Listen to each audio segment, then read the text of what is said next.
נו, מה, האירוע הסתיים, יוסי?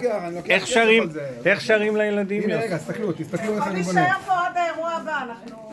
רגע, לא ראיתם את הסיפור. איך אני בונה? בואי תקשיבי את הסיפור. רגע, תקשיבי את הסיפור. את רוצה להקשיב את הסיפור? יום אחד היה איש אחד שלא היה לו כסף, אבל הוא ידע לרכוב על סוסים. אז הוא הלך רכב על סוסים וקיבל מה? כסף. מדליה.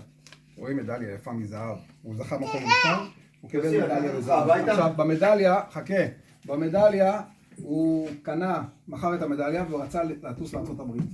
אבל לא היה כרטיס טיסה, אז הוא לקח שייט. אבל בשביל לשוט מה צריך? כסף. ספינה. מסכימה איתי? כסף. אז הוא לקח ספינה עם שני תרנים, אתם רואים?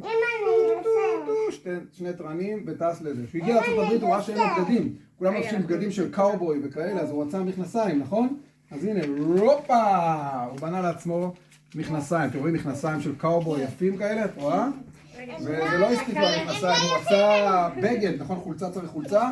אז הנה, הוא קנה לעצמו ז'קט כזה יפה, אתם רואים את הז'קט? לא יפה. אבל צריך גם נעליים, איפה יהיה לו נעליים?